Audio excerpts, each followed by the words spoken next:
Welcome to the Unwashedasses, episode 72, recorded for Monday, January 14th, 2019. Still scared I'm going to get the date wrong, but what does it matter? I can always stop and re-record or edit and do all kinds of fun things. Oh, I'm tired. It's been a long week. Hence the delay in getting these out to you, but now that Patreon's on an uptick here, there's more incentive to make sure we get out at either A, the correct number of episodes, or B, get them out on time. Preferably get a mixture of both, but we're going to take what we can get here. So, I'm just, my mind's shot. I'm having a hard time focusing. But what are we supposed to be talking about today? That's why we did these 15-minute segments. Pick a topic and talk about it. So what are we talking about? We're talking about Destiny. Oh, lo and behold, here goes Christian rambling about this game he doesn't want to shut the fuck up about. We're not going to be talking about the game itself, per se. Instead, we're going to be talking about Bungie and their most recent bout of news. I think it's an interesting story regardless of your interest in Destiny or Bungie games as a whole. It stands as kind of, not necessarily a precedent, but something worth taking note of in what's recently happened. So on January 10th, Bungie and Activision made a statement, not a joint statement, but separate ones, that they were effectively canceling their partnership. The two companies were going their separate ways. Now, this is a big deal because back in 2010, after Bungie had split from Microsoft and given the Halo IP over to Microsoft, which was then going to be headed up by 343 Industries, Bungie was setting out to create a new franchise. They had given up their baby that had gotten them so far to create something new, which, could be argued as better, worse, or about the same. So when they got into bed with Activision, it was to put out Destiny. Bungie would head up development. They would also partner with, High Moon Studios and Vicarious Visions for like PC ports. But for the most part, it was their IP, and Activision was going to publish it. This led to, with Destiny 2, furthering the franchise onto the Battle.net platform because of Activision's partnership with Blizzard. That's what brought the game, or the series, to PC. So, 10 years ago, they started that partnership. And the agreement was to do a 10-year series. I believe the initial vision was we were going to have a game that was going to be similar to an MMO in the respect that, all right, we have our base core game, and we're just going to have a major iteration every year for the next 10 years. We're going to keep building on it, building on it, building on it. That didn't pan out, as we all are well aware, with Destiny 2. Instead, we had the contract seemingly get modified to where, while we weren't getting a new game every year, we were getting a major release, which I guess still technically qualified. So, for the first year, we had, The Dark Below and House of Wolves, which was then followed up by The Taken King, I think it was. Let me see here. Because I'd hate to get this wrong. Destiny, not predetermined. That's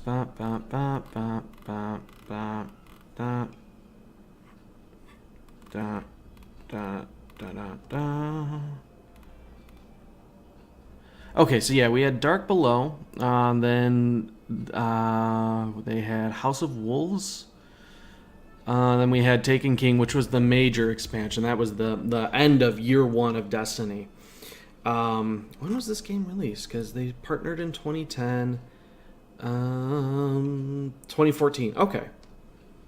So, I mean, realistically, into this 10-year relationship, they partnered beginning in 2010, but we've only had active games since 2014, so barely 5 years worth.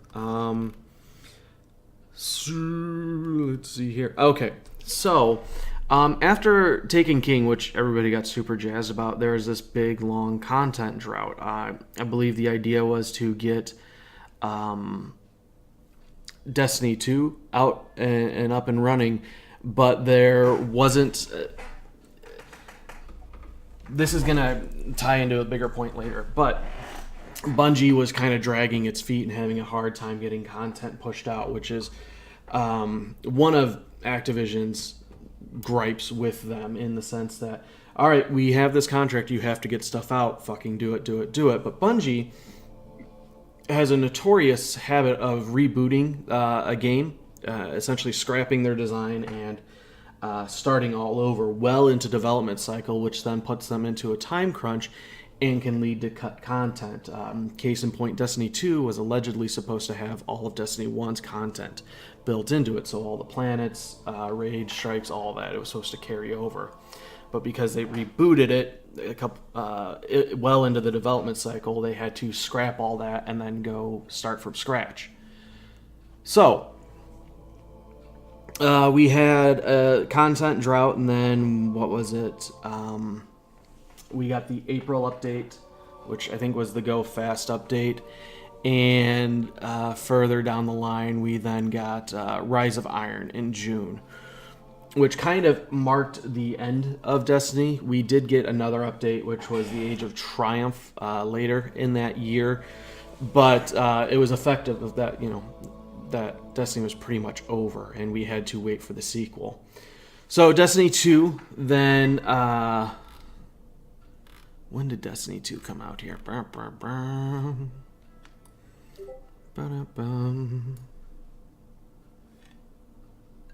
Destiny 2, come on. You're going to make me type it in, aren't you? You're not going to have just a nice quick link here. So yeah, Destiny 2 came out in 2017.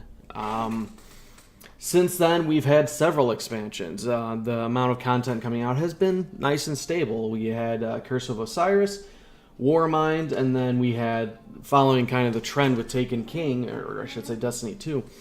I mean, original Destiny. I can't think. I told you. Stop judging me. I'm trying.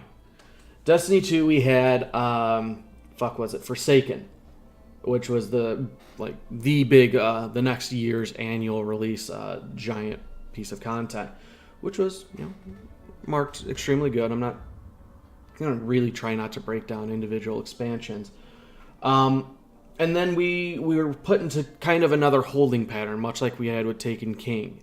The idea, everybody thought, was, okay, we'll probably get 2 more half-assed DLCs and then another big expansion. Maybe several months of content drought, and then Destiny 3 is going to roll out. But instead, Bungie tries something new with their Season Pass. Season Pass is supposed to cover 3 pieces of DLC, and the way they did it was kind of shitty in that you couldn't buy them individually. You had to buy it all in one lump sum. And I've talked about this before, but the quality of some of their DLC and some of the design choices they make with the game is questionable. So I have a hard time plunking down money for this game, despite knowing I'll eventually do it, because of how bad it can be sometimes. Curse of Osiris really stands out in this regard. But that's neither here nor there. That was our current batch of content. So we're still in part 1 of that with Black Armory, and then Joker's Wilds coming out in a couple weeks. And then we have, I think it's Penumbra. Either way. The plan was then, okay, well, after this is all said and done, late in 2019, we should be getting the next major content drop, and then, again, lead into Destiny 3.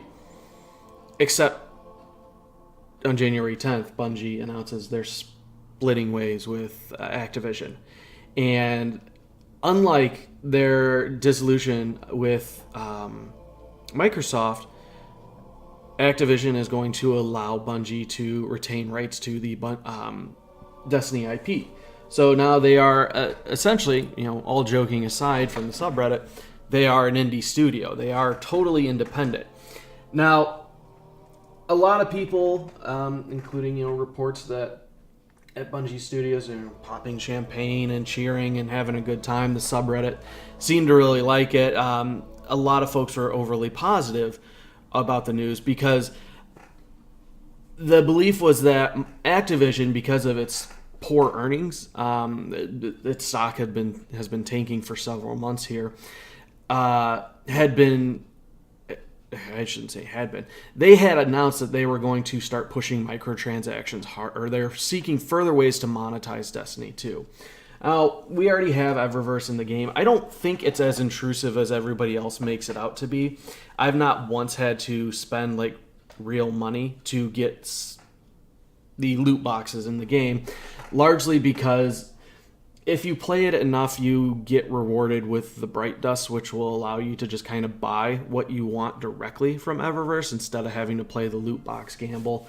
And then on top of it, aesthetically, I don't like a lot of the stuff in Eververse. Now, most of it is cosmetic. You do get a lot of ghosts and sparrows and armors and weapon ornaments, but I don't like the design of Destiny 2 from an appearance standpoint. I think a lot of it's ugly, so I save a lot that way too.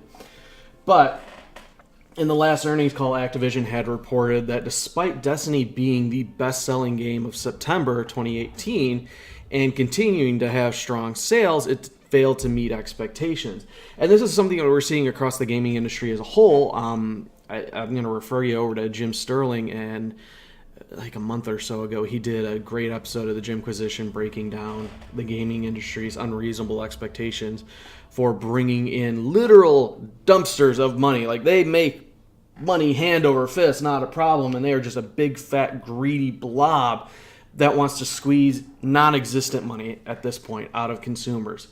Despite, making more money than any other entertainment platform out there, they want even more money. So again, despite Destiny doing extremely well, they still said it fell short of their mark, which is part of why folks think that Activision was willing to part with the Destiny IP and hand it over to Bungie, because historically, when you look at it, Activision has a very good reputation of pinching pennies and making money. And the current belief, while not confirmed at this time, is that they no longer saw a way to monetize Destiny to the extent that they wanted, that it was a sinking ship, and they would much rather cut their losses, which is all well and good. But I don't think that this, and this was what folks were most excited about. It's okay, well, Evers is going to go away. Tess is going to go eat a bag of dicks with Fenchurch, and we're never going to have to worry about, overly monetization. Or on the flip side, well, now that I know all the money is going directly to Bungie, I'm not going to have a problem spending more money on the game. My concern isn't so much for microtransactions because, again, there's not much that I do want in there. I am upset about the way they handle releases of the game and pricing, because while you can now get the Forsaken expansion, which includes base game Destiny as well as Osiris and Warmind, and it sets you up pretty nicely where there's a lot to do for, what is it, $40 or $50. Folks that get in on day one, like myself, you spend 2 or 3 times more to get the same content. And it's always, again, when the quality of the content is questionable, I have a hard time justifying those purchases. Suffice to say, what's happened now is the future of Destiny is unclear. Blizzard Activision has said that despite Bungie and Activision going their separate ways, you will still be able to play and launch Destiny 2 on the Battle.net launcher. That's not going to change. However, what happens with Destiny 3? Is there even going to be a Destiny 3? Or are they going to try and keep iterating on Destiny 2 like they planned with Destiny 1? Just going to keep throwing more content into this. It's highly unlikely that Destiny 3 will be on Battle.net, at which point do they plan on stopping support for Destiny 2 and moving it off that launcher? Will Destiny 3 be on Steam? Will Bungie try to create their own launcher, their own platform? Or is it possible they'll go back to Microsoft? Phil Spencer on Twitter had said that he was very excited about the future of Destiny, and apparently it's fairly well known that he's a huge Destiny fan and has been making a lot of strides to bring partners into the Microsoft family. Now, personally, I think this would be a good move, although a bit ironic that Bungie would go back to Microsoft, but Microsoft's definitely been making a big push as far as publishing and saying that all their first-party titles will be released not only on Xbox but also on PC, which is a fantastic move. So say you get like Sea of Thieves or Gears of War or the new Halo, you buy it on one platform, you get it on both. And that's just a fantastic move, and it guarantees Bungie a way to get Destiny not only on one platform but another one for pretty much, they're hitting two birds with one stone. The only problem, of course, would be Sony.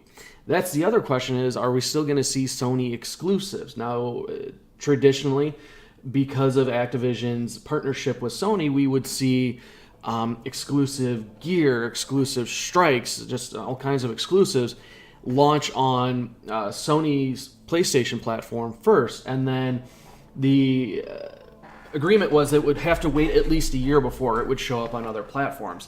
In the case of Destiny 1, we didn't see the Sony exclusive content until Destiny 2 was released, like a month before it finally hit Destiny. It's like, at that point, why even fucking bother? Destiny 2, they fixed it where, okay, the year's up, now we're getting the exclusive strike over into PC and Xbox. I don't know that they're going to go with that partnership, but right now, Bungie doesn't have a major publishing studio like Activision footing a lot of their bills, so they're going to start taking money from other people. In fact, they've started already with a $100 million contract with NetEase. For folks that follow the gaming industry, NetEase is the company that Blizzard has licensed its assets to handle the release of Diablo Immortal over in China, to which the collective gaming community lost its fucking mind because apparently NetEase just makes nothing but garbage. I can't really comment on it. I've not played any of their stuff. It's all hearsay as far as I'm concerned. But it's just funny. Now, the rumor is it's for Bungie to create a new IP, which will be mobile for NetEase, but odds are they're going to swing some of that money towards Destiny's way. The other idea or the rumor that I've seen floating around is that maybe Epic would pick up Destiny as far as, all right, we'll give you money, put Destiny 3 or whatever on the Epic Games launcher. Epic had recently, the studio that has brought you Fortnite, which now Epic is just hemorrhaging money. They just have it to burn, which would be a very good thing for Bungie. But we have God damn it, I can't fucking think straight. Epic had recently purchased the Division 2, or at least publishing rights to it, and put it on their launcher. Division was a game that released kind of concurrently and occupies the same game space as Destiny, where it's not a traditional MMO, but you form small parties with your friends, you get loot, you go explore, that type of thing. So it'd be interesting if they want to dominate that corner of the market and get all those types of games onto their launcher. But publishing aside and where we're going to see Destiny, I'm concerned about the future of it. While it is great that we don't have essentially somebody lording over Bungie and directing decisions, I don't think that they had always done that. I don't believe that they had as much of a role to play as everybody seems to believe, because anything bad that happened in Destiny, blame was always cast onto Activision. Like, oh, Activision's making Bungie do this, and there's no way Bungie would have done this unless they were pressured to. Kind of like what we were seeing with Blizzard and Activision. Wow, anytime we had a bad design choice or something roll out and wow, we didn't like, blame was immediately shifted to Activision because they're the devil that's forcing Blizzard's hand now that people like Chris Metzen and Mike Morhaime are out, and Activision's running things into the ground purely out of profit. So people aren't going to have that excuse anymore when Bungie releases yet another lackluster expansion or makes a terrible design choice like they did with Niobe Labs.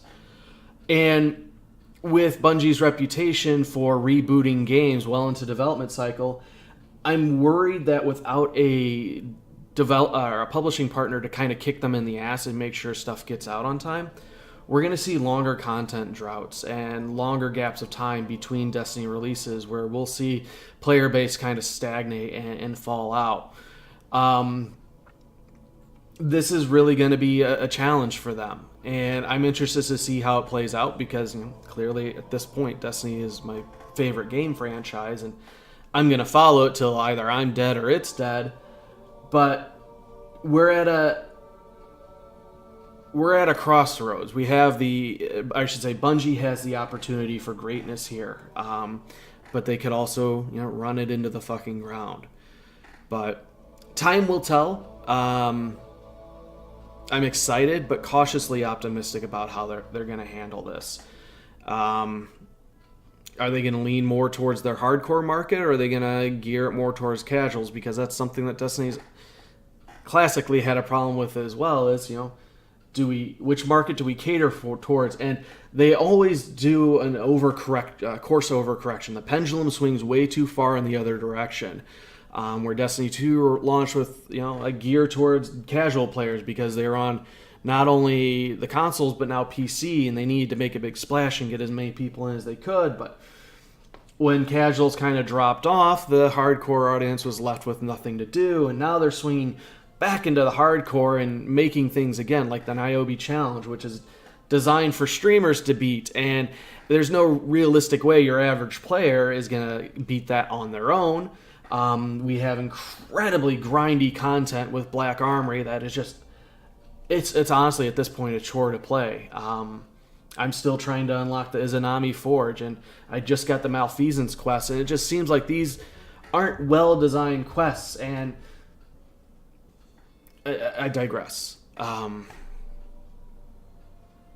want it to be good. I want it to be good more than anything else, but based on evidence that Bungie's given us in the past, there's a chance that they'll blow it. I hope not. I really do. But again, time will tell. In the meantime, if you guys want to chime in on the conversation, you have any comments, questions, criticisms, concerns, complaints, or you just want to say something, maybe it's about Bungie and Destiny, or maybe it's about something else, shoot an email over to theunwashedasses@gmail.com. Again, theunwashedasses@gmail.com. And of course, this year, all we're asking is that you tell a friend about the show. If you like what you're hearing, let somebody else know. Maybe they want in on this goodness. Maybe they want to, tell a friend too and help things grow. That's the only way this show grows because I don't do advertising. I tried it and I got nothing more. So tell a friend. And if you want to go a step above and beyond, of course, we'll always take your money over at patreon.com/zeroand09. That's ZEROAND09. $1 or $2 a month is all we ask. But if you want to be a superstar and become a titan of zero, $20 a month gets you exclusive digital content. But otherwise, we will be back shortly because I have another episode to record, and then of course another one Friday. Just raining the goodness upon you. But we'll talk to you later.